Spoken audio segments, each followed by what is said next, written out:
గడిచిన ఏడాది కాలంలో కూటమి ప్రభుత్వం అధికారంలోకి వచ్చిన తర్వాత జూన్ 12, 2024 ప్రభుత్వం అధికారంలోకి వస్తే జూన్ 20లో చీరాల్లో జరిగిన ఘటన కావచ్చు, జూన్ 22న విజయనగరంలో జరిగిన ఘటన కావచ్చు, జూన్ నెలాఖరున అనకాపల్లి జిల్లాలో జరిగిన ఘటనలు కావచ్చు, ఇలా రాష్ట్రంలో అత్యాచార ఘటనలు అయితే పెరుగుతూనే ఉన్నాయి.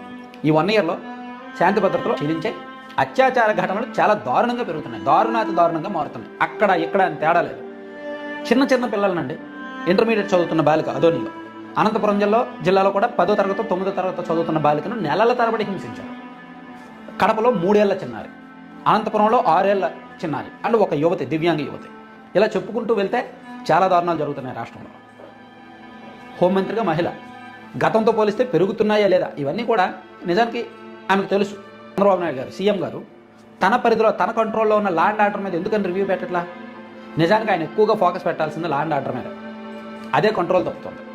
కర్నూలు జిల్లా మచ్చుమర్రిలో ఏమైందో ఇప్పటికీ తెలియదు. ఆ కేసును మూసేశారు పూర్తిగా. ఆ కేసు విషయంలో ఎవరు మాట్లాడలేదు. సో రాష్ట్రంలో ఈ ఏడాదిలో జరిగిన ఘటనలు ఒక్కొక్కటి మనం తలుచుకుంటే సంథింగ్ ఈజ్ గోయింగ్ రాంగ్. ఖచ్చితంగా ఫెయిల్యూర్ అయితే కనిపిస్తుంది. చట్టాలు బలంగా లేవు. చాలా బలమైన చట్టాలు తీసుకొస్తాం, చాలా బలమైన చట్టాలు బలంగా లేవు.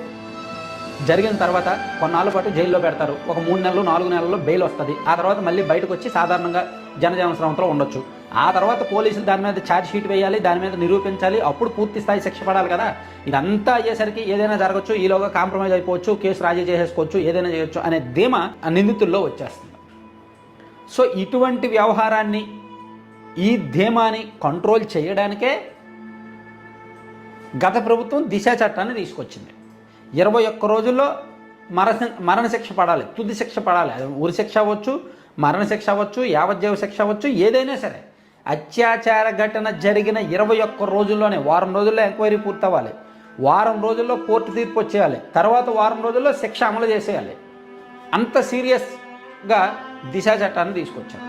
కొన్ని కూటమి ప్రభుత్వం వచ్చిన తర్వాత ఘటనలు తగ్గితే ఆ చట్టాన్ని తీసుకురావాల్సిన పనిలా, కానీ ఘటనలు పెరుగుతున్నాయి కదా, అడుగడుగున ఎక్కువ అవుతున్నాయి కదా. రెస్పాన్సిబిలిటీ ఎవరు తీసుకుంటారు? దీన్ని కంట్రోల్ చేయాల్సింది ఎవరు? ఎక్కడో ఏదో జరిగితే మేము వెళ్ళి పరామర్శించి వాదార్చి వాళ్ళ మీద కేసు కట్టేసి చేతులు దులుపుకుంటున్నారు తప్ప మూలాల్లోకి వెళ్ళట్లేదు.